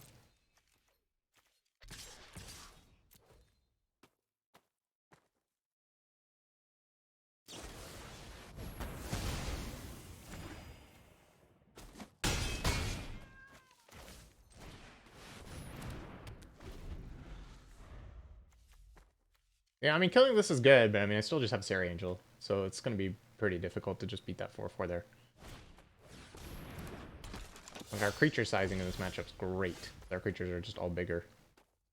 I'm just going to attack with the Flyers and play another Valkyrie Sword. I'm not even going to attack with the Mob, because it uses too much mana. And even if they have something like Doomscar off the top, my hand is loaded.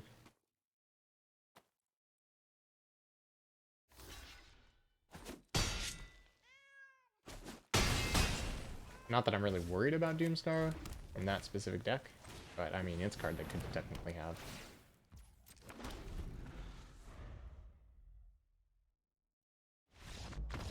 Alright, so we're 2-1. Just need to win one more.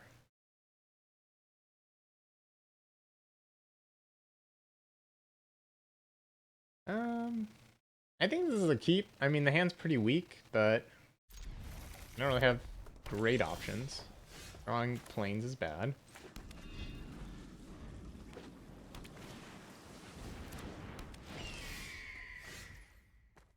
That will probably be good later.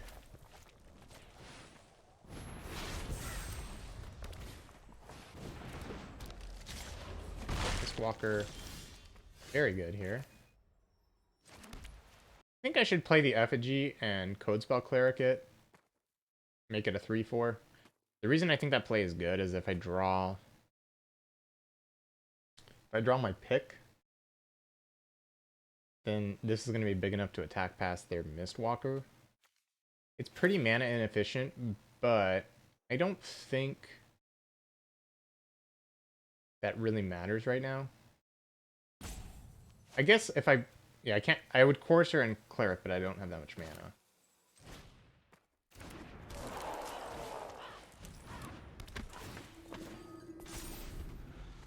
This just sets up good draws off the top of our deck, which is, I think, an important thing to do. That is a problem.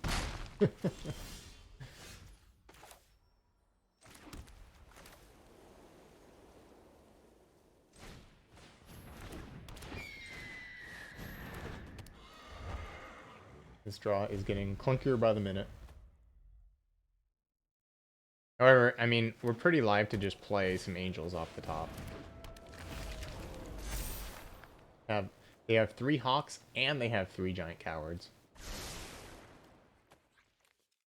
All the creature types. Well, there's the pick. Unfortunately, I can't attack. Oh, you know what I could do? I could pick and then attack with... Put it on the Raptor and attack with both.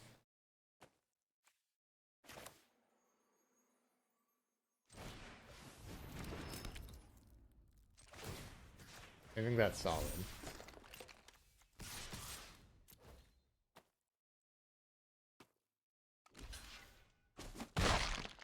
What if I deal them too? Now I can move this.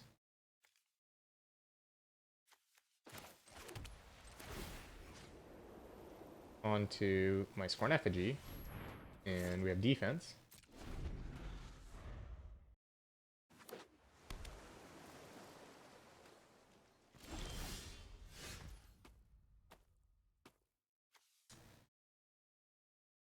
Interesting.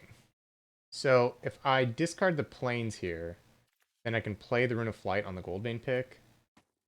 I think that's the play. Because then our 4/5 can start rumbling.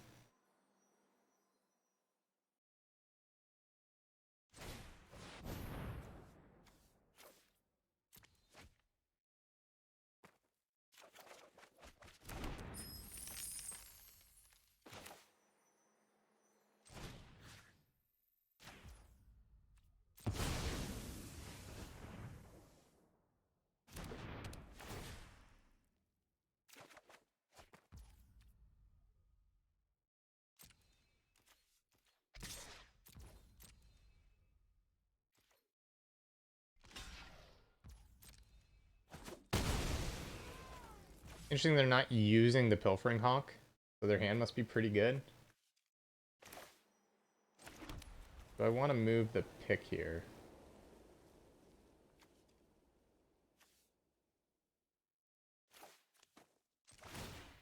I think I should move it onto the Raptor.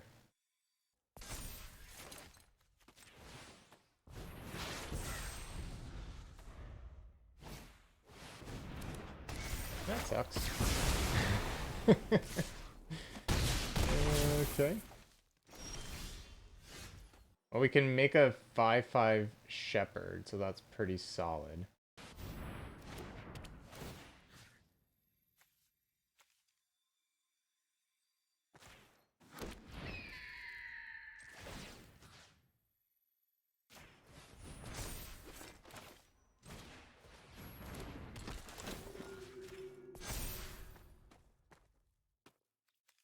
I guess just play our land. Not really a reason not to.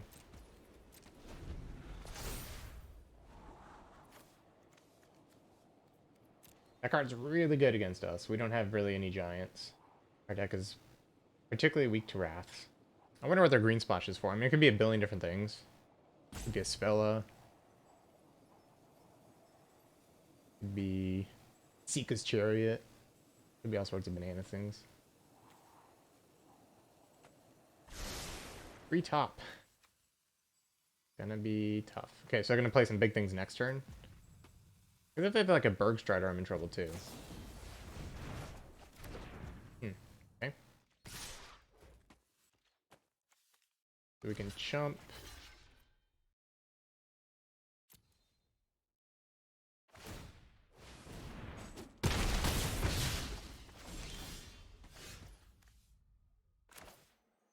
Do I want to attack here? I think so, because it's going to let us Axe Guard Armory.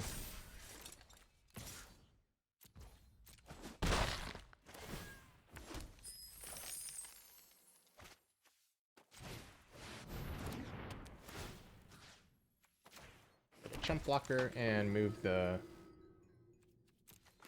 pick over.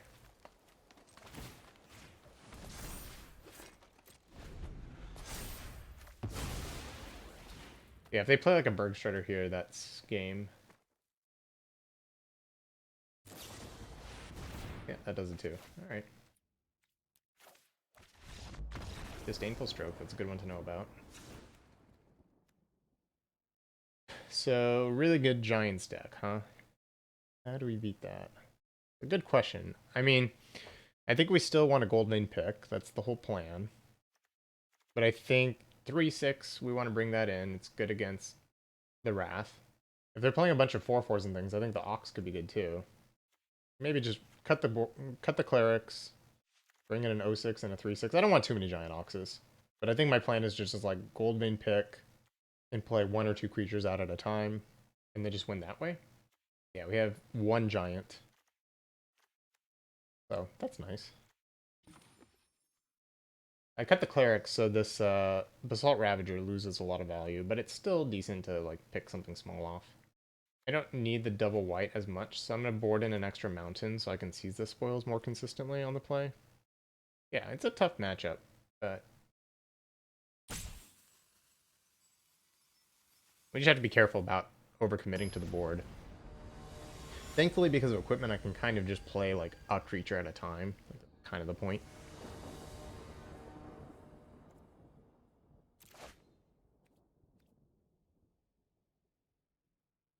Hand is awkward, but I have lands and spells. I mean, this type of hand is good when with like Valkyrie Sword, which I could easily draw.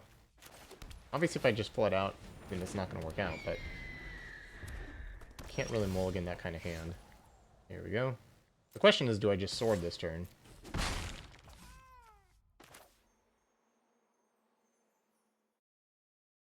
I can always sword on turn 4 and equip, so I think it's better to just wait.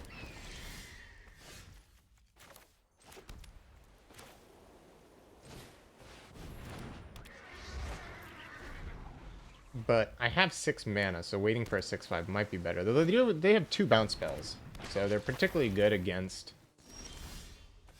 Yeah, I think I'm just going to play it. It allows me to attack with the Raptor as well.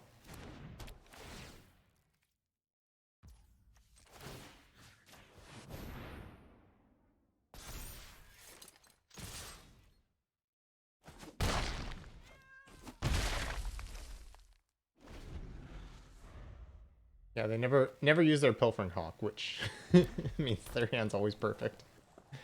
I don't know. Never looting with the Hawk is interesting. I don't want to play any more creatures to get hit by the giants.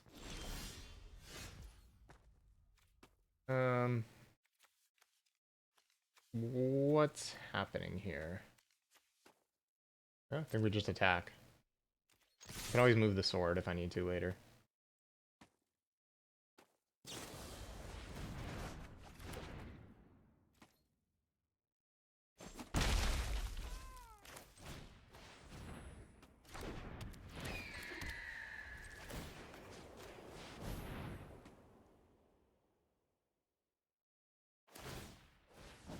goes.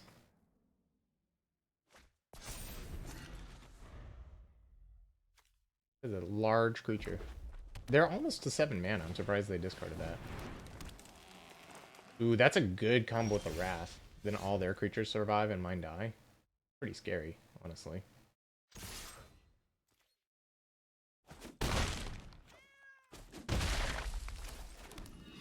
On the bright side, we can get another Valkyrie Sword, so that'll give us an Angel later. And they already used one of their bounce spells. That's good. We get Wrathed right now, then we can still recover. Disdainful Stroke also doesn't stop Valkyrie Sword, which is good.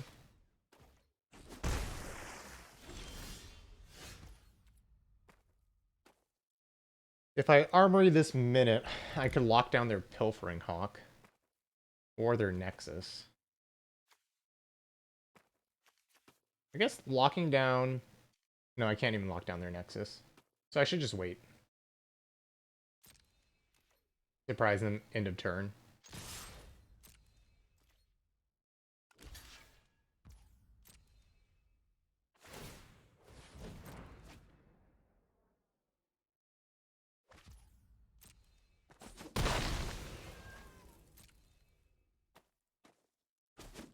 They have to Wrath. If they can't Wrath, they will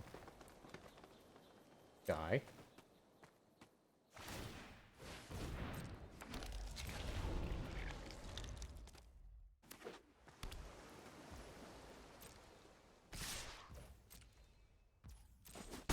We have this to lock down a blocker.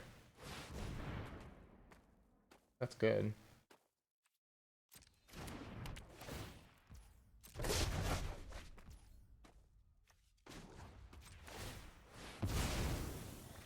So they kind of have two Wraths in a way.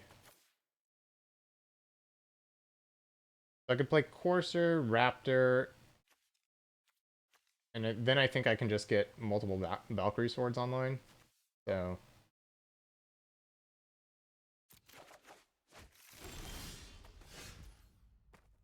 play this.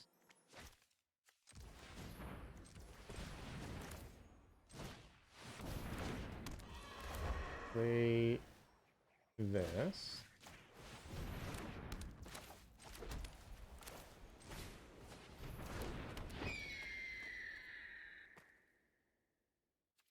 No reason to play a sword here, I don't think.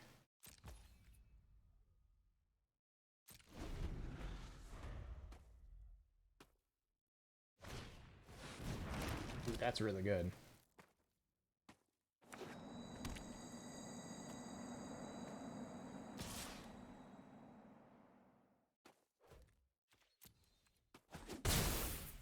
So if they tap out, they die, so they can't tap out.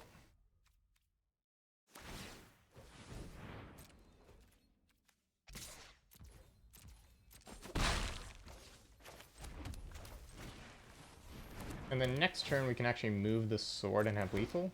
So again, they need to...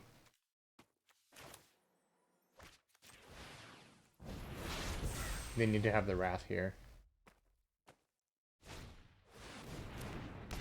Oh, they did it.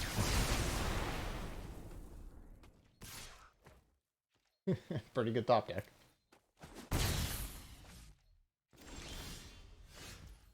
Alright, well, let's attack.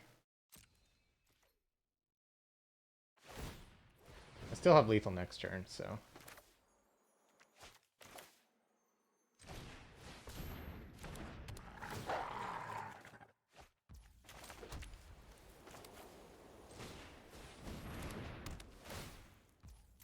Yeah, the deck's very, very good. Cyclone Summoners. Pretty scary. Like, they have big giants, too, so I don't know that the Ox plan's even good. I was hoping, like, Ox blocks a bunch of 4/4s. Free top. Did they draw the double bounce? No. Okay, so they're still dead. Because I can double equip on the Raven.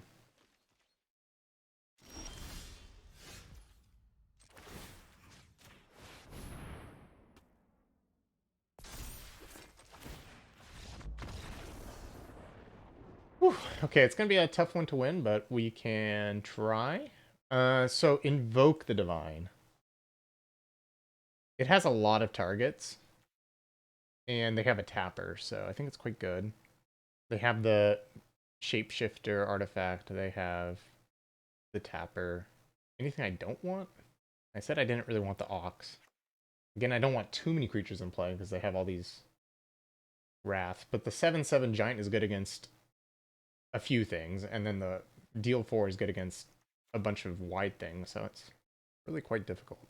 Like, I'm kind of all in on Valkyrie Sword, honestly, because that one gives me 5 toughness, but the angels are weak to bounce. I mean, it's just my draw is gonna have to line up really well versus theirs at the end of the day. Maybe I should board in a green source for the Sorulf's Packmate. I guess I already have Seize the Spoils for it, though. I have 2 green sources plus the pick. I'm just thinking, like, I don't actually have that much white early. But I do have double white spells, so I guess I really want to play Story Seeker on 2. Maybe this is fine. Or I could bring in a forest, because I have red on the draw, Seize the Spoils. I think I like this more, because if I do draw Packmate, I really want to be able to play it. It's one of my best plays, and I don't have very many 2s the way I boarded. And I didn't board out of plane, so I mean, I have to keep this hand. I have Scorned Effigy plus Goldbane Pick.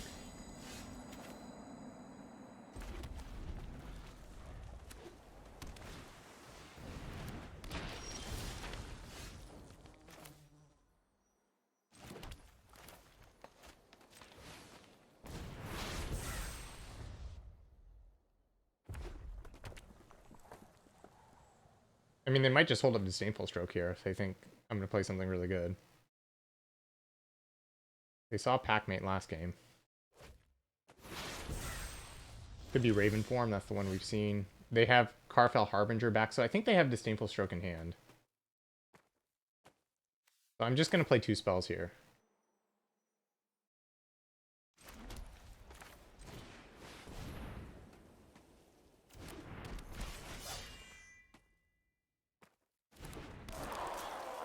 And then I need to be worried about Wrath. Jeez, they just have actual all the giants. I could kill the Calamity Bearer if I attack with both. Actually, that's not true. Dwarf Warrior Scarecrow. And Wizard Cat. So Goldbane Pick Equip. Is that what I want to do here?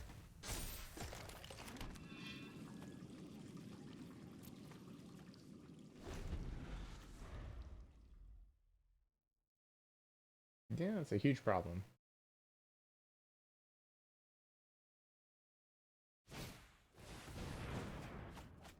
Okay, there goes the Disdainful Stroke. So unless they have another one... Is that a Raven form? I feel like I should just tap down the Calamity Bearer.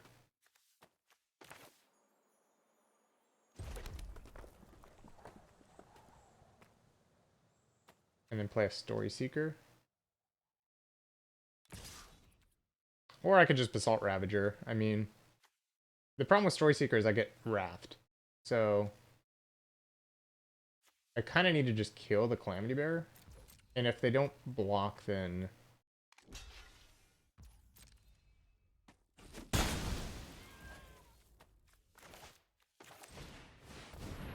Are they playing double Disdainful Stroke?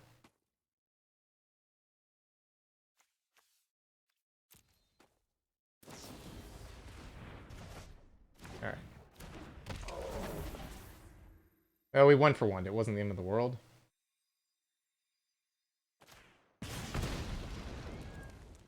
I'm gonna Goldbane Pick onto the...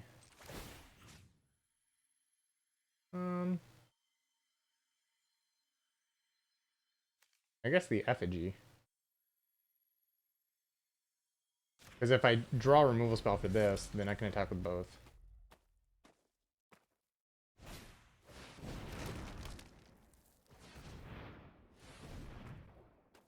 Foretell?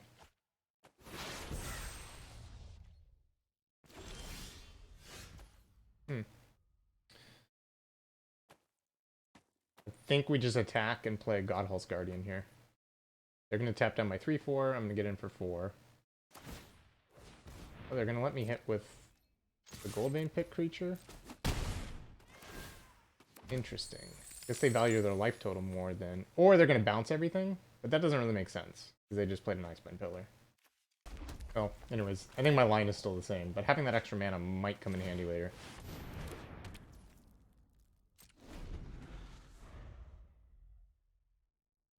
I mean, if they do bounce everything, I'm in huge trouble. Because they have a 7/7 into a 7/7 that deals double damage.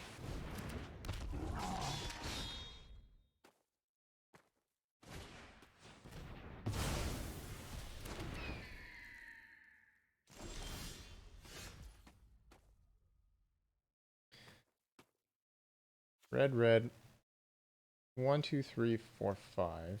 So what I could do is make it so that this is locked down and attack all. They'd have to tap the Scorn Effigy and I'd hit them for 5.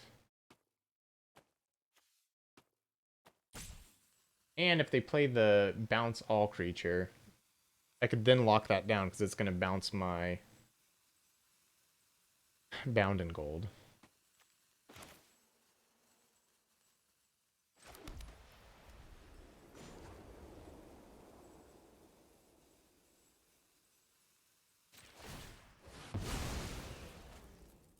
Them giving me the treasure is coming in handy.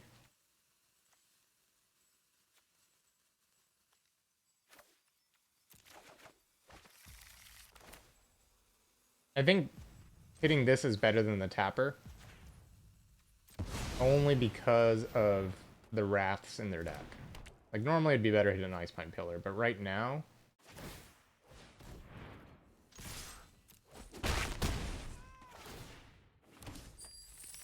it's better to be doing this and limiting my destruction. They are 1 mana away from that giant. I mean, they're probably just trying to buy time.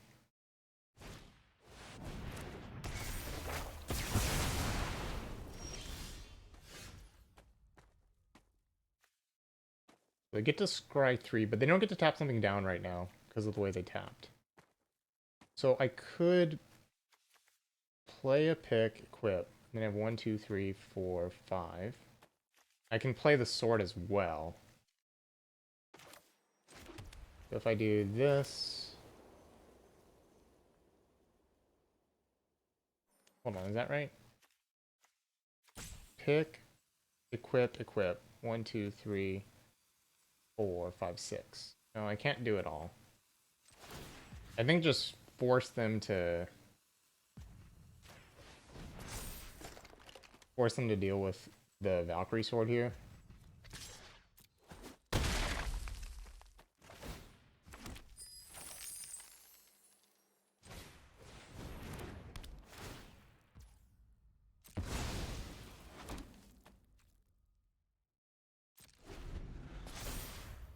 And if they bounce everything, my Ravager stays in play because it's a giant. So I could replay the Bound in Gold. And to be able to maybe move some equipment onto it.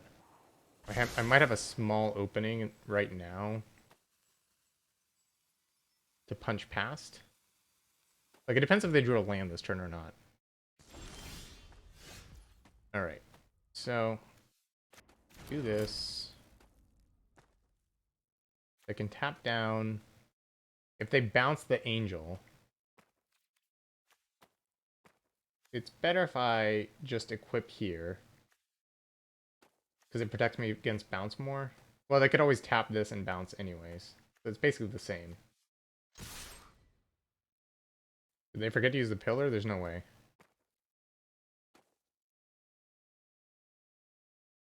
They have bounce Bound in Gold, bounce Angel. That would be really good. I think we want to put that on top.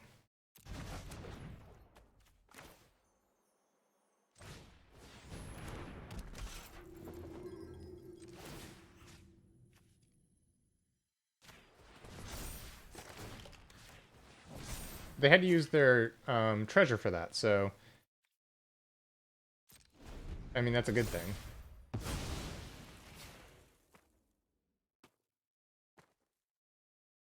Unfortunately, this Ice Mine Pillar is causing problems. But the good news is, I mean, they didn't get any draw off the Battle of Frost and Fire, so they're going to tap my Story Seeker down.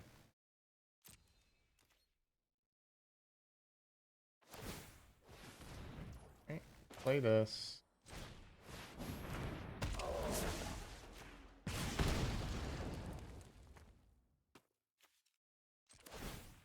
And make them, well, having both have 5 power, is that a good thing?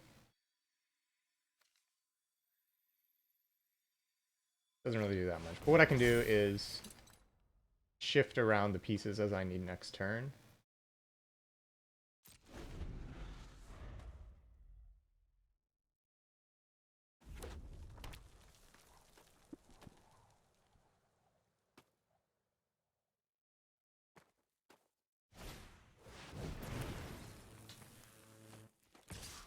Yeah, that's a problem.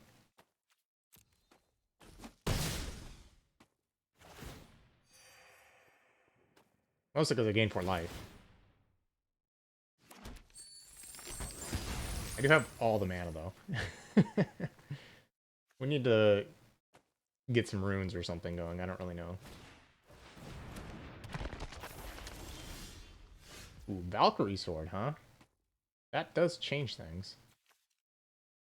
So I think if I move this to Story Seeker, they tap Story Seeker and I attack. Then we play Valkyrie Sword. And that protects against the Bounce All.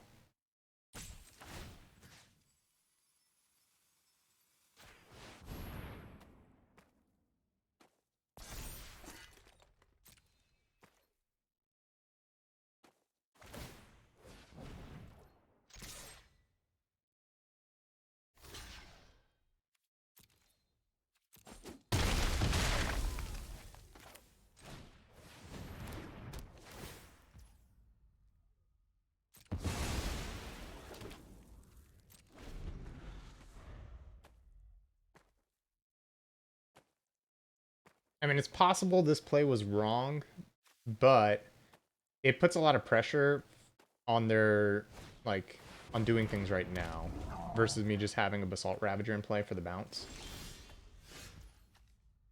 Same thing here. I think I should just attack. I can kill the Craven Hulk. That's good for me, I think.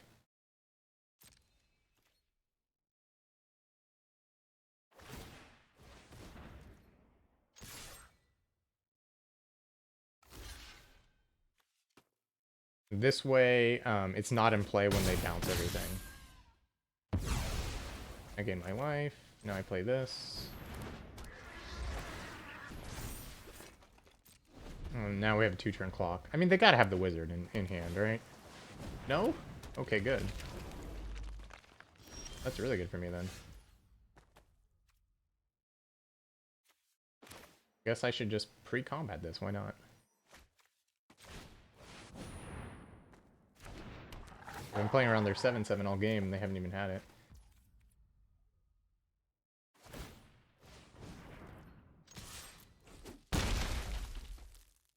This attacks and deals 4 damage because of the Calamity Bearer, so I should...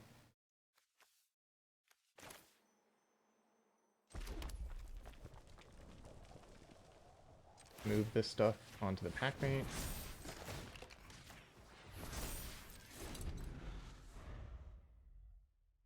And then we'll move it back if I need to next turn.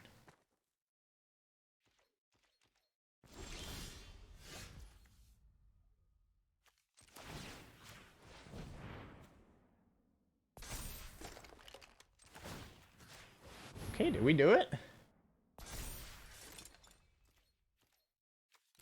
Oh my goodness. This was such a hard matchup. Whew! I thought for sure the way this game had started, it was so grindy, and having to play around all those wraths with this deck was really hard. But it worked out. And I think we played really well in that match. So going 3-1 with this deck, I think, was really quite good. It just turned out that we just didn't have the 2-drops to really make it work. Like, these Code Spell Clerics just weren't strong enough. Like, I didn't have enough 1s plus it.